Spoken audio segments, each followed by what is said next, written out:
अध्याय 7 देख रहे हैं। जनजातियां, खानाबदोश और एक जगह बसे हुए समुदाय।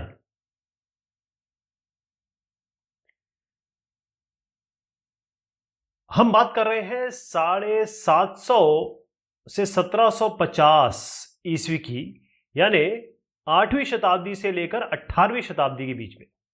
तो इस जमाने में कौन कौन से प्रमुख जनजातियां हुई जो आज भी हैं, बहुत सारी आज भी हैं। तो अगर हम यहां पर देखें खोखर, ये जो खोखर है ये पंजाब और थोड़ा बहुत आप ऊपर की तरफ चले जाएं तो जम्मू कश्मीर का इलाका भी आप इसमें ले सकते हैं। दूसरी प्रजाति है गक्खर, गक्खर खान, अब्दुल गफर गक्खर खान, याद होगा आपको। ये पंजाब कश्मीर, यहां पर सेम जगह ऑलमोस्ट मान लीजिए, ये इनके बाद में आए। फिर यहां है लंगा और अरघुन। लंगा और अरघुन ये आपके पाकिस्तान साइड में, जो आज का पाकिस्तान है उस जमाने में तो नहीं था, तो पाकिस्तान साइड आप मान लीजिए ये अरघुन और लंगा। मुल्तान, ये मुल्तान और सिंध, मुल्तान और सिंध यहां पर ये काफी प्रभावशाली थे। उसके बाद यहां बात करेंगे ये जो बलोच है, बलूची, बलूची, ये उत्तर पश्चिम, देखिए ये आपका है उत्तर, ये है पश्चिम डायरेक्शन और ये है पूर्व। तो उत्तर पश्चिम मतलब इस जगह की बात हो रही है, तो बलूची हो गए। गड्डी गडरिया, अब ये पश्चिमी हिमालय की मैं बात कर रहा हूं। अब ये हिमालय वाला रीजन ये है ना। इसमें भी देखिएगा कि अगर हिमालय का पश्चिम देखा जाए तो कौन सा भाग होगा, वो यही भाग होगा। तो यहां पर है गड्डी गडरिया, तो आपको यहीं पाए जाएंगे वो पश्चिम हिमालय। यहां पर आ जाइए अहोम, नागा, इसमें खासी भी है, थोड़ा सा खासी थोड़ा नीचे आ जाता है, जयंतिया ये सब है। तो ये है उत्तर पूर्वी, उत्तर पूर्वी मतलब नॉर्थ ईस्ट, यहां पर ये काफी प्रभावशाली थे। चेर, चेर कहां बोलेंगे आप, चेर हो गया ये बिहार और झारखंड का इलाका जो आज का है। यहां पर देखिए मुंडा और संथाल, मुंडा और संथाल ये है बिहार, झारखंड, ये सारा इलाका वही है, उड़ीसा, बंगाल, तो ये कई जगह मतलब डिस्ट्रीब्यूटेड थे। कोली बिराद, ये आप यहां पर आ जाइए, कोली भी दिखा रहा हूं आपको, बिराद दिखा रहा हूं, लेकिन कोली का एक जगह और दिखाऊंगा। तो कोली बिराद आप ये देखिए, ये हो गया बिराद और ये कोली, तो कौन सी जगह हुई है, कर्नाटक और महाराष्ट्र का इलाका, यहां पर देख लीजिए आप। ठीक, यहां पर इनकी बहुतायत थी। कोली एक जगह और थे, यहां पर भी पाए जाते हैं, यह है गुजरात का इलाका, तो गुजरात में भी पाए जाते हैं। इसके अलावा थोड़ा दक्षिण में आ जाए आप, यहां पर दक्षिण में क्या क्या हो गया, कोरागा, वेतर और मारवाड़, क्या हो गया दक्षिण में, कोरागा, वेतर और मारवाड़। फिर आप आ जाइए यहां भील, भील कहां हो गए, ये हो गया पश्चिमी, ये मध्य भारत है, इसके पश्चिम में आ जाइए तो पश्चिमी मध्य भारत, ये आपका भील, भील का जो एरिया है बहुत काफी बड़ा है, काफी यानी तादाद है इनकी। गोंड, गोंड, अब देखिए गोंड के नाम से बाकायदा गोंडवाना है, गोंडवाना एक्सप्रेस भी चलती है एक, और कहां कहां से जाती है, छत्तीसगढ़, मध्य प्रदेश, महाराष्ट्र, आंध्र प्रदेश सब कवर किया जाता है। तो ये गोंड बहुत इंपॉर्टेंट, इसके बारे में हम अलग से चर्चा करेंगे। छत्तीसगढ़, मध्य प्रदेश, महाराष्ट्र, आंध्र प्रदेश, तो ये प्रमुख जनजातियां थी 8 से 18 सदी के बीच में।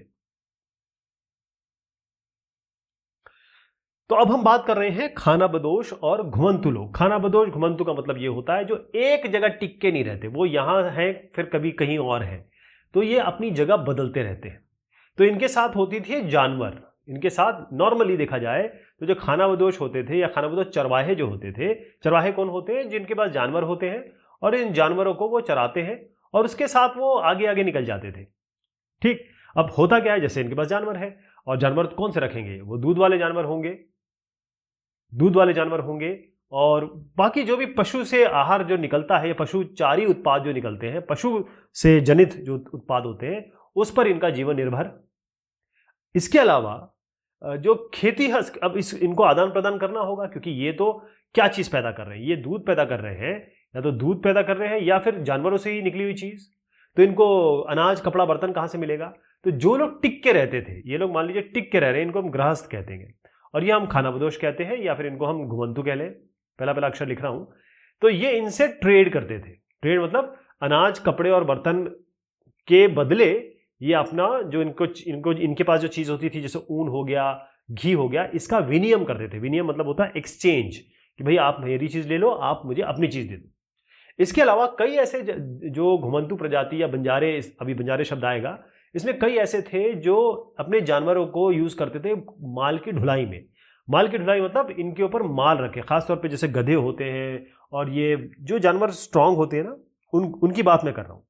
तो ये जो है, अगर मैं बात करूं बंजारा लोगों की, क्योंकि बंजारे बड़े इंपॉर्टेंट हो गए, खासतौर पे हम जब इनकी बात करते हैं दिल्ली सल्तनत, और हम बात करेंगे किनकी, अपने मुगल एम्पायर की।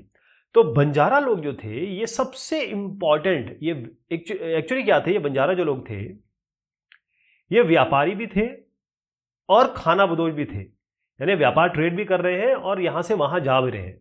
तो ये जो बंजारे लोग चलते थे ना, इनका जो कारवां था, कारवां बहुत बड़ा होता था। इनका जो कारवां था इनको कहते हैं टांडा। क्या कहते हैं? टांडा। ध्यान रहेगा, टांडा। इसमें यहां पर देख रहे हैं आप, ये है सुल्तान अलाउद्दीन खिलजी। इन्होंने क्या किया, इन्हीं बंजारों का उपयोग किया और उन्हीं के जरिए बाजारों तक ये अनाज को भेजा। दाल, चावल, तिलहन, दलहन, ये सब इन्होंने भेजा। यहां पर आप देखिएगा, ये आपको दिख रहे हैं जहांगीर, यानी कि हम यहां तो बात कर रहे हैं दिल्ली सल्तनत की, यहां पर हम आ गए मुगल एम्पायर में। तो जहांगीर ने अपने बाकायदा लिखा हुआ है कि ये लोग अपने बैलों पर अनाज लेकर जाते थे और शहरों शहरों में ये बेचा करते थे। अब जब सैन्य अभियान चलता था, क्योंकि लड़ाई जब वॉर होता था, तो ये जो मुगल सेना है, मुगल सेना, उसके लिए कहां से खाने पीने का सामान आता था? यही बंजारे लोग तो लेके आते थे। और कोई भी, अगर आप एक विशाल सेना है, उसके लिए कितने होते होंगे? 1 लाख करीब, इसमें नंबर दिया हुआ है 1 लाख बैल, 1 लाख, यानी 100,000 इतने नंबर। तो इसकी बात भी कई लोगों ने की है। इसकी बात कैसे लोगों ने की है, देखिए, जो 17वीं शताब्दी है उसके आरंभ में जो अंग्रेज व्यापारी आए, अंग्रेज व्यापारी कौन हो गए आपके? इनका नाम है पीटर मंडी। इनका नाम भी मंडी जैसा है, पीटर मंडी।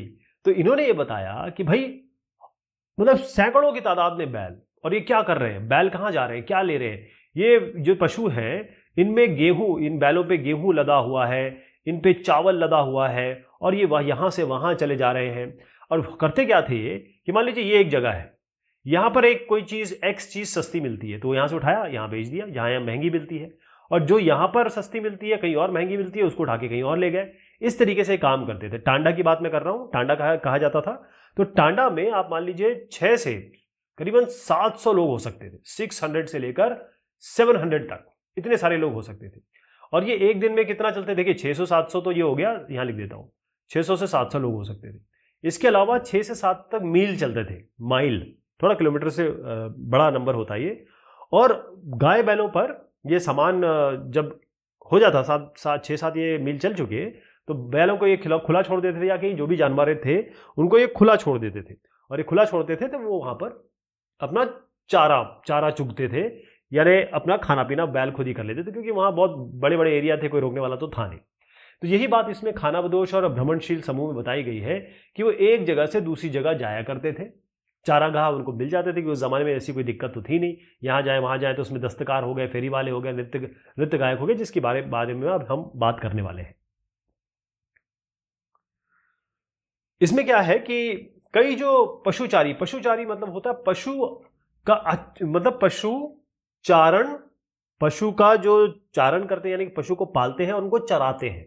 तो कई ऐसी जनजातियां हैं जो मवेशी और घोड़े, मवेशी कौन हो गए, सारे जानवर, आप घोड़े तो हम स्पेसिफिक बोल रहे हैं, मवेशी मतलब हो गया बैल हो गया, गाय हो गया, इस तरीके से आप मान लीजिए। इनको क्या करते थे, ये जो अमीर लोग होते थे, संपन्न लोग कहेंगे, उनको बेचते थे।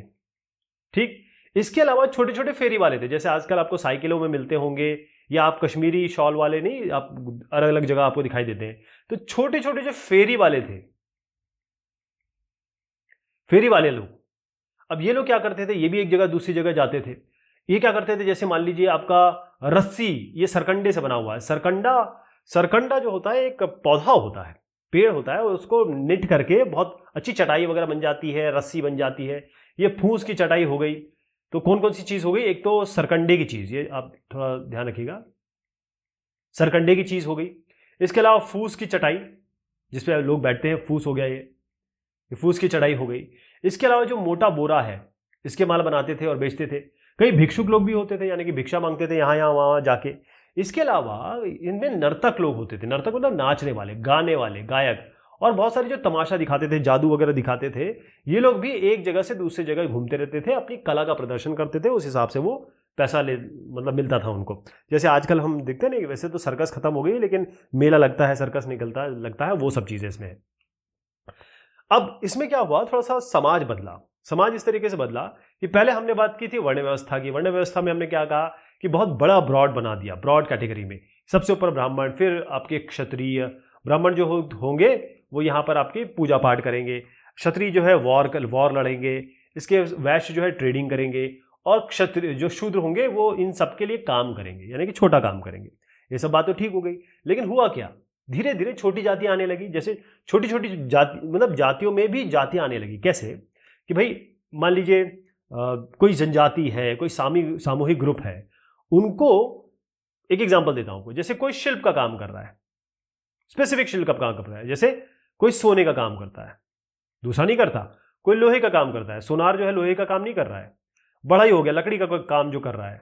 इसके अलावा राजमिस्त्री को होते हैं ये मेसन होते हैं।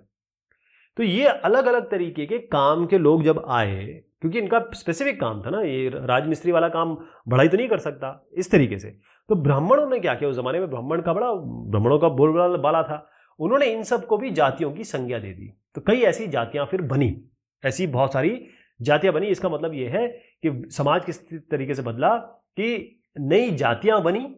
तो हुआ ये कि जो वर्ण है, वर्ण व्यवस्था, उसके बजाय उसकी जो वर्ण व्यवस्था चल रही थी, जो वर्ण व्यवस्था है, उसके अलावा समाज के संगठन का आधार क्या बना, जाति कौन सी, जो ब्राह्मणों ने आइडेंटिफाई की कि ठीक है ये आपकी जाति हो गई, या आप हमारे इसमें शामिल हो जाइए, लेकिन आपको हम ये लेवल देंगे।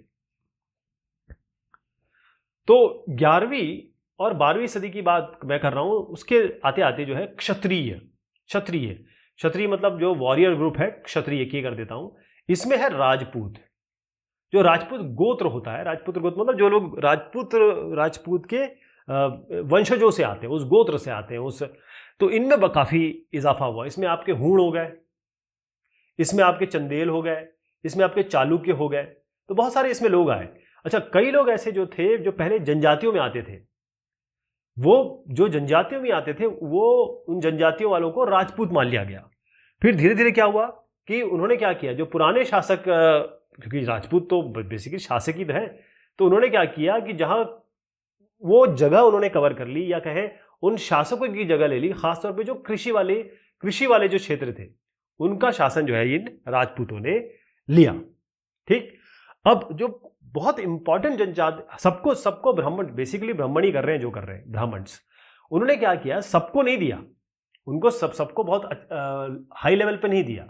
उन्होंने जो केवल प्रमुख कहें जो जनजातीय परिवार थे, प्रमुख जनजातीय परिवार, उन्हीं को शासक वर्ग में रखा। यानी कि ये जो राजपूत, जैसे मैंने कहा राजपूत हो गया, राजपुत्र कह लीजिए इनको, तो ये जो राजपूत हैं उन्हीं को, या फिर कहीं बड़े लोगों को, या कहें इन्हीं लोगों को इन्होंने आगे बढ़ाया, या कहें शासक वर्ग में शामिल किया, सबको नहीं किया। और दूसरी तरफ अगर आप आ जाएंगे तो पंजाब हो गया, सिंध हो गया, मतलब ये इलाका बताऊंगा, ये पंजाब सिंध का ये वाला इलाका बता रहा हूं। और जो उत्तर पश्चिम का जो सरहद है, यहां पर इस जगह पे, यहां के लोगों ने क्या किया, पहले ही इस्लाम अपना लिया था। अब इस्लाम में कोई वर्ण व्यवस्था या जाति व्यवस्था नहीं होती है, तो ये वो लोग थे जो जाति व्यवस्था को नकारते थे। ये जो ब्राह्मण, क्षत्रिय, वैश्य, शूद्र वाले हैं ना, इसको ये नकारते थे। क्लियर हो गया? ओके, अब हमारे हैं नजदीक से एक नजर। इसमें हम बात करेंगे गोंड की, और फिर हम बात करेंगे, बहुत इंपॉर्टेंट आगे आने वाले हैं उनकी बात करेंगे। इसमें अहोम और गोंड के ऊपर चर्चा करेंगे, ठीक है। तो लेकिन ये चर्चा हम करेंगे अगली बार, क्योंकि यहां बहुत डिटेल में बताने वाला हूं मैं। तब तक के लिए शुक्रिया, मेहरबानी आप सभी की।